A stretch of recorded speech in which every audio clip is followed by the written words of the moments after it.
ఇప్పుడు మన ప్రపంచంలో మనం బ్రతికినా సరే చూసేవాళ్ళందరికీ అది పొగర్లా అనిపిస్తుంది. అలాంటి జోన్లో నువ్వు ఉంటే కనుక ఈ వీడియో నీకోసమే. అలా కాదు ఎవరేమన్నా సరే సిగ్గు శరం లేకుండా బ్రతికేస్తాం పట్టించుకోకూడదు అనుకునేలా అయితే ఇది ఇక్కడితో స్కిప్ చేసి వెళ్ళిపో. నువ్వు కొంచెం డిఫరెంట్గా ఆలోచిస్తూ ఉంటే బ్యాక్గ్రౌండ్ చాలా వీక్, ఇప్పుడు దాకా మా బాబు ఏదో చేయలేదు, మా తాత ఏదో చేయలేదు అనేది పక్కన పెట్టేసి నేను మాత్రం ఖచ్చితంగా ఏదో ఒకటి చేస్తాను అనేది నీ ఫీలింగ్ అయితే అవుట్ ఆఫ్ ది బాక్స్, అంటే అందరిలా కాకుండా కొంచెం కొత్తగా ఏదో చెయ్యాలి అని ఒక గోలు లేదంటే ఒక సంపాదన ఏదో ఒకటి లక్ష్యంగా పెట్టుకున్నావు అనుకో, ఇది నీకోసమే. ఇప్పుడు కేజీఎఫ్లో డైలాగ్ ఉంటుంది, నలుగురితో కలిసి వెళ్ళావా ఒక్కడు వెళ్ళావా అని ఒక డైలాగ్ ఉంటుంది. అలా అమ్మ చెప్తుంది వాడికి, ఎవరినో కొట్టేసి వస్తే గుంపుతో వెళ్ళావా అని అడుగుతుంది, కాదు ఒక్కడినే వెళ్ళాను అని చెప్తాడు. సో డైలాగ్లో మోస్ట్ పవర్ఫుల్ థింగ్ ఏంటి అంటే ఒక్కడే వెళ్ళడం. ఆ ఒక్కడే వెళ్ళడం అనే సబ్జెక్ట్ ఏదైతే ఉందో అది మనిషిని ఆడు ఊహించలేనంత హైట్కి తీసుకెళ్తుంది. ఎందుకు తీసుకెళ్తుంది అంటే నువ్వు ఎప్పుడైనా సరే మందతో వెళ్ళావు అనుకో, అంటే నేను నీ చుట్టూ ఉన్నోళ్ళు ఏమీ తక్కువ అంచనా వేయట్లేదు, మన చుట్టూ ఉన్నోళ్ళు మనం ఏం తీసి పడేయట్లేదు, కానీ చెప్తున్నా ఎప్పుడైతే నువ్వు గుంపుతో వెళ్ళావో అప్పుడు నీలో ఉండే చాలా స్పెషాలిటీస్ చచ్చిపోతాయి. అంటే నువ్వు బాగా మాట్లాడగలిగి ఉండొచ్చు, బాగా ఆలోచించగలిగి ఉండొచ్చు, బాగా ప్లాన్ చేసి ఉండొచ్చు, బాగా బలం ఉండి ఉండొచ్చు, మంచి లుక్ ఉండి ఉండొచ్చు, ఏదైనా ఉంది. నువ్వు ఒక 10 మంది దగ్గర నుంచి మొదలుపెట్టి ఒక ఇద్దరితో కలిసి ఒక బ్యాచ్ అనేది నువ్వు మెయింటైన్ చేస్తూ వెళ్ళావంటే నీలో ఉండే ఆ స్కిల్ కానీ నీలో ఉండే మెచ్యూరిటీ లెవెల్స్ కానీ దొబ్బుతాయి లిటరల్గా. కాబట్టి ఆ బ్యాచ్ నుంచి ఆ గుంపు నుంచి వేరుపడు, కొంచెం పక్కకు రా. అంటే వాళ్ళు ఏదో తక్కువ, వాళ్ళని తీసిపాడేమని కాదు, నీకంటూ ఏదో చేయాలని ఉంది కదా. ఏడుస్తూ ఉంటావు కదా ఎప్పుడు, ఈ అమ్మ మా నాన్నకి అంత ఉంటే బాగుండు, మా నాన్న రోజుల్లో ఎలా చేసి ఉంటే బాగుండు, మా తాత రోజుల్లో ఇది కొని ఉంటే బాగుండు, ఇప్పుడు ₹1,00,00,000 అయిపోయిందని. మరి ఇప్పుడు ఏం చేస్తున్నావు? ఇప్పుడు అదే ₹1,00,00,000 విలువ రేపొద్దున్న మీ తాత వయసు నీకు వచ్చేసరికి 50 కోట్లు అవుతుంది. అప్పుడు నీ మనవడు మళ్ళీ నిన్ను పచ్చిబూతులు తిడతాడు. సో అలా తిట్టకూడదన్నా లేదు, నీ లైఫ్ ఏదైతే నువ్వు బాధపడుతున్నావు అలా కాకూడదు అనుకున్నా సరే ఇప్పుడే జనం నుంచి వేరుపడి ఆలోచించు. నీకంటూ కొన్ని స్పెషాలిటీస్ ఉన్నాయి. ఆ స్పెషాలిటీస్ ఉండడం వల్లే నువ్వేం చేసినా సరే నీ చుట్టుపక్కల ఉండేవాళ్ళు అంటూ ఉంటారు, అమ్మీడు ఓవర్ యాక్షన్, ఇదే పీకుతాడండి వీడు, ఇదే అడు ఏది చేస్తాడనరా, బాగా కలిసింది వీడికి పొగ అంతే, కొన్ని రోజులకి ఆడే దిగుతాడు, ఏమీ లేనాకే ఎగిరెగిరి పడుతుందంట అని ఆ పాత పేదరాశి పెద్దమ్మ సామెతలన్నీ చెప్పుకుని నువ్వేం చేసినా సరే వాళ్ళు నేను తేడాగా చూస్తూ ఉంటారు. ఎందుకు తేడా అంటే అసలు నువ్వు ఆలోచించింది, నువ్వు పెట్టుకున్న గోల్స్ అన్నీ కూడా వాళ్ళ ఇమాజినేషన్లో ఉండవో, వాళ్ళు ఎప్పుడు ఊహించుకుని ఉండరు. అంటే ఊహించుకోవడానికి కూడా సాధ్యం కానటువంటి పెద్ద పెద్ద గోల్స్ నువ్వు పెట్టుకున్నావు కదా. సో వాడికి భయం, పొరపాటున ఈడు అనుకున్నది చేసేస్తే ఏంటి పరిస్థితి? అలా చేయకూడదు కదా, అలా అవ్వకూడదు కదా. అలా అవ్వకూడదంటే ఏం చేయాలి? ఆడిని ఎర్రి పప్పని చూసినట్టు చూడాలి. జనం ఎప్పుడు ఇలాగే ఉంటారు. అలా కాదు, మనం ఏదైనా ఒక మంచి తలపెట్టిన వెంటనే అందరూ సపోర్ట్ చేసేస్తారు, అందరూ మా వాళ్ళే అని నువ్వు అనుకున్నావు అంటే వాళ్ళు నిన్ను ఎర్రిపప్పులా చూడడంలో తప్పులేదు. ఇది నా ఒపీనియన్. నువ్వు ఎలా తీసుకున్నా పర్లేదు, ఓకే. అందుకని ఏం చెప్తున్నానంటే సెపరేట్గా ఉండు, సింగిల్గా ఉండు, ఒంటరిగా వెళ్ళి ఎదుర్కోవడానికే మెజారిటీ ప్రయత్నించు. ఇప్పుడు మనిషికి ఉండే పెద్ద మైనస్ ఏంటంటే ఆడెప్పుడు కూడా ఏదన్నా చేద్దాం అనుకున్నప్పటికీ టక్కుమని నేను వెళ్ళి చేస్తాను అని అనుకోడు. మా వాడు వస్తాడు కదా, ఆడితో చెప్దాం ఎలా ఉంటుందో ఒకసారి, ఆడు కూడా ఆలోచించి చెప్తాడు అనేది ఫస్ట్ థాట్. తర్వాత ఇది బాగానే ఉంది, ₹1,00,000 పెడితే ఇంత వస్తుందా, సరే ఈడు మా మామయ్య ఉన్నాడు కదా, ఆడు నేను పెట్టేస్తే సెట్ అయిపోద్ది, మొత్తం శుభ్రంగా సరికో సగం తీసుకోవచ్చు, నేను బాగుపడడం ఏంటి, ఆడు కూడా బాగుపడాలి కదా అనేది సెకండ్ థాట్. బాగానే ఉంది, మన ఒక్కళ్ళమే దిగడం ఎందుకు, మన ఫ్రెండ్స్ బ్యాచ్లో కూడా చెప్తే ఎవడన్నా ఇంట్రెస్ట్ ఉంటే ఆడు కూడా ట్రై చేసుకుంటాడు కదా అనేది మూడో థాట్. ఇలా ఒక్కొక్కడు ఒక్కో రకంగా ఎవడో ఒకడిని ఇన్వాల్వ్ చేయాలి, ఎవడో ఒకడిని కలుపుకుని ముందుకెళ్ళాలి అని చూస్తారు. ఇదంతా నీ మంచితనం కాదు, నువ్వు అనుకుంటున్నావేమో నేను చాలా మంచోడిని, నాకు వచ్చిన అవకాశాన్ని అందరితోని పంచుకుంటున్నాను, లేదంటే ఒక నిర్ణయం తీసుకున్నప్పుడు నా వెల్ విషర్స్తో, నా ఫ్రెండ్స్తో, నా పిల్లలతో, నా మొగుడితో, నా ఈయంతో దాంతో పంచుకుంటున్నాను నువ్వు అనుకుంటున్నావు. అదంతా నీ గొప్పతనం కాదు, నీ పిరిగితనం. నువ్వు ఒక్కడవే ఏమీ పీకలేక, నువ్వు ఒక్కడవే ఆలోచించుకోగలిగే శక్తి ఉన్నా కూడా ఒకవేళ ఫెయిల్ అయిపోతే అందరూ ఎక్కడ బ్లేమ్ చేస్తారో, ఒక్కడనే వెళ్తే ఫెయిల్ అయిపోతానేమో అని భయంలోంచి పుట్టిందే మందతో కలవడం, గుంపు నిర్ణయాలు తీసుకోవడం. పోతే పోద్ది. ఇప్పుడు ఒక్కడవే వెళ్ళి నిర్ణయం తీసుకుని ఒక్కడవే ఫైట్ చేసి ఒక్కడవే దెబ్బలు తిని వచ్చేసావు అనుకో, అక్కడ నీ బలం సరిపోలేదు. నువ్వు ఎక్కడో మిస్టేక్ చేసావు, దెబ్బలు తిన్నావు. నెక్స్ట్ టైం వెళ్ళినప్పుడు అలా వెళ్ళవు కదా, అట్లీస్ట్ 10 దెబ్బలు తిన్నావు, దెబ్బ కొడతావు. సో ఇది అంతే. దీనికి ఇంకా యాప్ట్గా నీకు అట్టిపండు ఒలిచి నోట్లో పెట్టినట్టు కాదు, డైరెక్ట్ పొట్టలో పంపించేసినట్టు చెప్పనా. హీరో ఉంటాడు, ఒక్కడే ఉంటాడు, ఆ పక్కన 50 మంది ఉంటారు. అమ్మా నాన్న తమిళమ్మాయి సినిమాలో డైలాగ్ ఉంటుంది, ఆడొక్కడే వచ్చి 20 మందిని కొట్టెళ్ళాడు, ఆడిని ఓడించడం అంత కష్టం కాదు అంటాడు. అంటే ఒక్కడెళ్ళి 20 మంది కిక్ బాక్సింగ్ వచ్చిన వాళ్ళని తుక్కు ర్యాగొట్టి వచ్చేస్తాడు. అక్కడ నీకు ఎంత హై వస్తుంది, ఎందుకంటే వాడు ఒక్కడే చేశాడు. అదే హీరో 50 మందిని తీసుకెళ్ళి ఒక్కడనే విలన్నే చెతకొట్టి వచ్చాడు అనుకో, నీకు హై రాదు. ఏమో అక్కడనే 20 మంది కొరవడం బొక్కే ఉంది, మా ఊరు చూడు ఒక్కడే వెళ్ళాడు నరుక్కుంటూ వచ్చాడు అంటావు. సో ఇక్కడ ఆ ఒకటి, ఆ సింగిల్, ఆ ఎలోన్ వారియర్ అనే కాన్సెప్ట్ ఏదైతే ఉందో అది మన నరాల్లోనే ఉంటుంది. కానీ మన దౌర్భాగ్యం ఏంటంటే మనకి భయం. ఫస్ట్ లైఫ్లో ఏం చెయ్యాలన్నా, ఏం చేయకుండా ఉండాలన్నా, అసలు ప్రతి దానికి మెయిన్ బ్యారిగేట్, అడ్డంకి ఏదన్నా ఉంది అంటే అది భయం. ఆ భయాన్ని వదిలిపెట్టేస్తే బ్రహ్మాండంగా ఉంటుంది లైఫ్.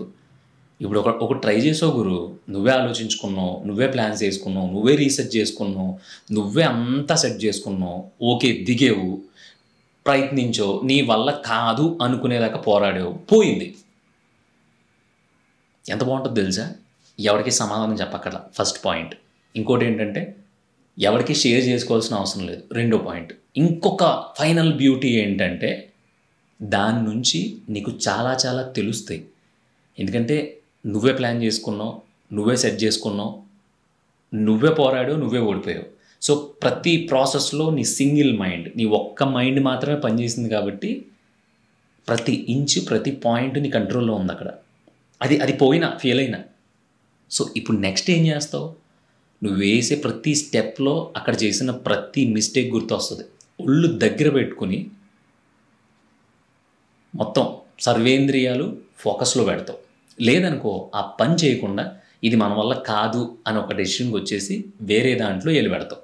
సో అలా రకరకాలుగా చెక్ చేసుకుంటూ వెళ్ళిన తర్వాత నీ బాడీ లాంగ్వేజ్కి, నీ మైండ్ సెట్కి, నీ స్పీడ్కి ఏది సరిపోద్దో అది ఖచ్చితంగా దొరుకుద్ది.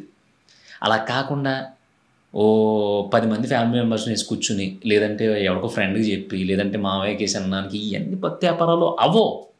నేను చెప్తున్నాను కదా, ప్రభాస్ వెళ్ళి ఒక్కడే నుంచుని కొడితే నీకు ఎంత హై వస్తుంది, అదిరిపోద్ది, మామూలుగా ఉండదు, బట్టలు చింపేసుకోవాలనిపిస్తుంది. అదే ప్రభాస్ 100 మందిని వేసుకెళ్ళి సింగిల్గా కుర్చీలో కూర్చున్న విలన్ని చెతక్కొట్టి చంపేశాడు అనుకో, ఎంత డైహార్డ్ ఫ్యాన్ అయినా సరే ఏంటి ప్రభాస్ ఒక్కడే కొట్టుంటే బాగుండేది, వీళ్ళందరూ ఎందుకు అవసరమా అనిపిస్తుంది. సో నువ్వు ప్రభాస్లో అంటుడివే, నువ్వు ఒక్కడో కొట్టగలవు. కొంచెం ఆ భయాన్ని వదిలేయాలి. ఆ భయాన్ని వదిలేయాలి అంటే గుర్తుపెట్టుకో, ఒంటరిగానే వెళ్ళాలి. తప్పదు అంటే గుంపుతో వెళ్తానంటే అందరితో పాటు ఉండిపోతావు. చెప్తున్నాం కదా, ఒక 10 మంది వెళ్ళారబ్బా, 10 మందిలో అందరికంటే నువ్వు హైట్ తక్కువ, మిగతా 10 మంది హైట్ ఉన్నారు, ఓకేనా? కానీ ఆ 10 మంది స్టేజ్ దగ్గరికి వెళ్ళిన తర్వాత ఎవరు వచ్చి మాట్లాడతారో అని ఎవరైనా నేను మీ బ్యాచ్లో 10 మందిని పిలిస్తే ఆ 9 మంది ఎవరో మాట్లాడరమ్మో వద్దురబాబు అని గుసగుసలు ఆడుకుంటూ ఉంటే, ఆ గుసగుసల్లో నుంచి బయటకు వచ్చిన భయం గొప్పగా మాట్లాడగలిగే నిన్ను అక్కడ తొక్కి పెట్టేస్తుంది. నువ్వు సైలెంట్ అయిపోతావు. అదే 10 మంది లేరు, జస్ట్ నువ్వు వెళ్ళావు, నీకు మాట్లాడడానికి జుజుబీ, నీకు వెళ్ళి నుంచున్నావు స్టేజ్ దగ్గర, మీ కాలనీలో ఏదో మీటింగ్ జరుగుతూ ఉంటే, బాబు మాట్లాడతావా అన్న వెంటనే అదేం పోయిందని టక్కుమని వెళ్ళి మాట్లాడతావు. సో ఆ స్టేజ్ ఎక్కి మాట్లాడినప్పుడు నువ్వు చాలామంది కంట్లో పడతావు. సో చూసిన వాళ్ళు ఈడెవడ బాగున్నాడు, పలానా దానికి పనికి వస్తాడు, ఈడు మనకుంటే చాలా ప్లస్ అని నేను పిక్ చేసుకుని నీకు జాబ్ అప్పించారు. అంటే ఉద్యోగం కాకపోవచ్చు, ఏదైనా కావచ్చు, అది నీకు కలిసి వచ్చింది, దాంట్లో నువ్వు గొప్పడు అవ్వచ్చు, చెప్పలేవు. అదంతా ఎక్కడి నుంచి వచ్చిందంటే నువ్వు ఒక్కడే వెళ్ళడం వల్ల వచ్చింది. ఈ ఒక్కడో అనే కాన్సెప్ట్ నువ్వు పట్టుకోగలిగితే, దీంట్లో ఉండే బ్యూటీని నువ్వు ఎంజాయ్ చేయడం మొదలు పెడితే, ఇంకా దానికి మించింది ప్రపంచంలో ఏది ఉండదు. ఇది ఎంత వినేసి ఇది అంతా వర్కౌట్ అవ్వదు బుజ్జి, ఒక్కడవే మిగిలిపోమంటావా, ఒక్కడనే చచ్చిపోమంటావా అంటే దానికి ఒక ఆన్సర్ చెప్తాను నేను. ఒక్కడవే చెయ్యి అని అంటే సింగిల్గా అంటే నువ్వు ఒక్కడవే ప్రయత్నించు అని చెప్పినంత మాత్రాన ప్రపంచంతో సత్సంబంధాలు తెంపేసుకోమనలా. నీకంటే ఓ పర్సనల్ ఉంటుంది కదా, అదేంటి నీ గ్రోత్. ఫస్ట్ నువ్వు ఎదగాలి కదా, ఎదగాలంటే నువ్వేం చేయాలి, నీ ఆలోచనల్ని నువ్వు చూసుకునే దారిని చాలా పకడ్బందీగా క్లియర్ చేసుకుని నువ్వు వెళ్ళాలి.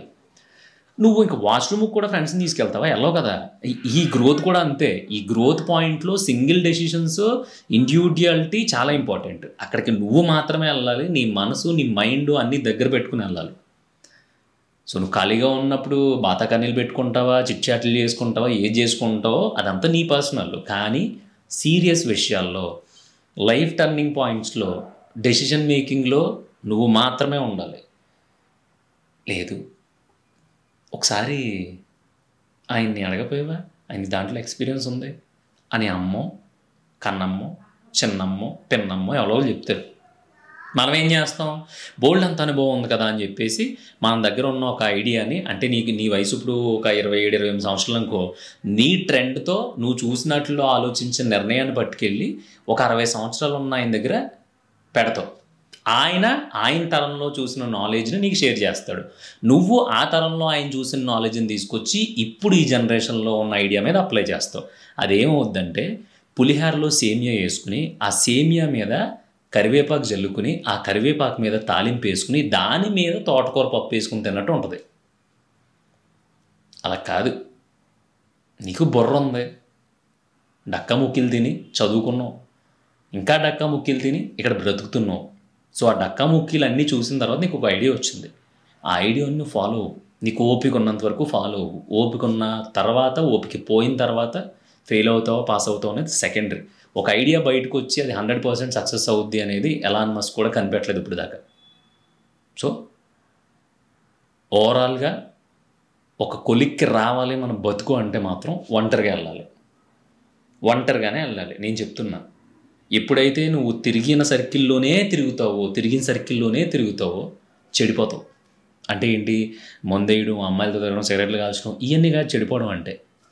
బుర్ర చెడిపోద్ది, ఆ లూప్లోనే ఉంటుంది. పొద్దున్న అయితే పలానాను కలవడం, కాసేపు సోది చెప్పుకోవడం, ఆఫీస్కి వెళ్ళడం, ఆఫీసులో కలవడం, సోది చెప్పుకోవడం, మధ్యాహ్నం క్యాటరింగ్ సోది చెప్పుకోవడం, సాయంత్రం సోది చెప్పుకోవడం, సాయంత్రం రావడం, మళ్ళీ వాళ్ళని కలవడం, సోది చెప్పుకోవడం, పడుకోవడం, లేగడం, సోది చెప్పుకోవడం, తినడం, ఆఫీస్ ఇదే రన్ అవుద్ది.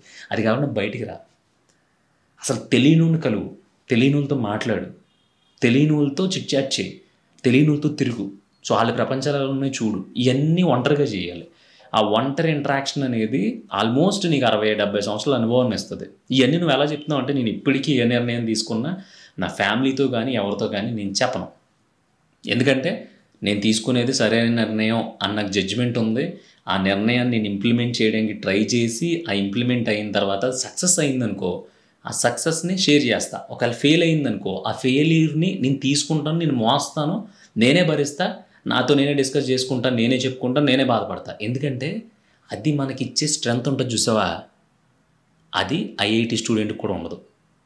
అది ఎక్కడ నేర్పరో, ఏ పుస్తకాల్లోని ఉండదు, ఎక్కడ మనం చదువుకోలేవు. అది నీకు నువ్వు రావాలంటే నువ్వు ఒంటరిగానే చేయాలి, ఒంటరిగానే వెళ్ళాలి, ఒంటరిగానే ఆలోచించుకోవాలి, ఒంటరి నిర్ణయాలు తీసుకోవాలి, దాంట్లో ఫెయిల్ అవ్వాలి. ఫెయిల్ అయిన తర్వాత నెక్స్ట్ స్టెప్ ఏదైతే ఉందో అది సాలిడ్గా వేయాలి. వేయటం కాదు, వేస్తావు. ఇది నీకు ఏమన్నా అబద్ధం అనిపిస్తే కనుక ఈసారి ఎవడైనా ఏదన్నా ఒక ప్రాజెక్ట్ గురించో దేని గురించో చెప్పినప్పుడు రాడు నేను కలిసి చేస్తాను అనకుండా, ఇది నేను మాత్రమే చేస్తా అని చెప్పి నువ్వు ఒక్కడవే చేయి. నీకు రాకపోతే యూట్యూబ్ ఉంది, ఇంకోటి ఉంది చూసి నేర్చుకో, ఒక్కడవే చేసి చూపించు. పోతుందా, ఎవడన్నా అయిందా ఎగురుకుంటే ఇల్లు కదా అన్నాడు అనుకో, ఒక ఎర్రి పప్ప నువ్వు 5-6 కలిసి తిరిగి చేసావు, నేను ఒక్కడనే చేశాను, నేను 70% సక్సెస్ అయిపోయింది దాంట్లో, ఒక్కడిని చేసినప్పుడే పక్కెళ్ళి ఆడుకో అని చెప్పి ఆడుతావు. అదో ఉందా, అందరితో శత్రుత్వం పెట్టేసుకుని అందరి దగ్గర ఇలాగ రక్త చరిత్రలో చూసినట్టు ఇలా చూసుకుంటే వెళ్ళమని చెప్పట్లా నేను. హ్యాపీగా నీకు ఇప్పుడు ప్రస్తుతం ఉన్న లైఫ్ ఏదైతే ఉందో అది ఎలా ఉంటున్నావో అలాగే ఉండు. కానీ నీకు సంబంధించినంత వరకు నువ్వేదో చెయ్యాలనుకుంటున్నావు కదా, అలా చెయ్యాలనుకుంటే కనుక ఆ చెయ్యడంలో ఒక్కడవే జర్నీ చేయని చెప్తున్నాను నేను. ఎందుకంటే పెద్ద టైం లేదు మనకి. ఆ జర్నీ చేసిన తర్వాత చాలా నేర్చుకుంటావు. అవన్నీ ఒక 10 సంవత్సరాలు సరిపడా ఎక్స్పీరియన్స్ని ఇస్తాయి. తర్వాత నువ్వు కలిసి వెళ్తావా ఒక్కడు వెళ్తావా అనేది ఆటోమేటిక్గా నీకు క్లారిటీ వచ్చేస్తుంది. మరి దీనికి ఏదో ఒక సాలిడ్ ఎగ్జాంపుల్ ఉండాలి కదా, అది నేను హైదరాబాద్లో అడుగుపెట్టి దాదాపుగా 13-14 సంవత్సరాలు అవుతుంది. అప్పటి నుంచి ఇప్పుడు దాకా నేను ఏది కూడా ఎవరితోని కలిసి నిర్ణయాలు తీసుకోలేదు. అది నాకు తెలియకుండానే వచ్చేసింది. ఓహో, ఒంటరిగా ఉండి, అంటే ఒంటరిగా ఇన్ ద సెన్స్ సింగిల్గా నాకు ఏం కావాలో నేను తెలుసుకుని, ఆ తెలుసుకున్న దాని గురించి నాకు నేనే వర్కౌట్ చేస్తే ఎంత బ్యూటిఫుల్గా ఉంటుందని తెలుసుకోవడానికి నాకు 12 సంవత్సరాలు పట్టింది. సో ఆ టైం నీకు వేస్ట్ అవ్వకూడదు, ఆ టైం ట్రావెల్ని కలిసి రావాలి అని నేను నా పర్సనల్ ఎక్స్పీరియన్స్ని నీతో షేర్ చేసుకుంటున్నాను. ఇది నీకు ఏమాత్రం బాగుంది అనిపించినా మాత్రం నీ ఫ్యామిలీస్ దగ్గర నుంచి మొదలుపెట్టి నీ ఫ్రెండ్స్ దాకా ఈ వీడియోని పంపించు. ఎందుకంటే చాలామంది చాలా ఎస్టాబ్లిష్ చేయాలనుకుంటారు. ఇప్పటిదాకా చాలా జనరేషన్లు అయిపోయినాయి. ఈ జనరేషన్ నేను సాక్రిఫైస్ చేస్తాను, నా నెక్స్ట్ జనరేషన్ మాత్రం నా వెళ్ళిపోయిన జనరేషన్లో బ్రతకొద్దు అనే టార్గెట్ 100లో 98 మందికి ఉంటుంది.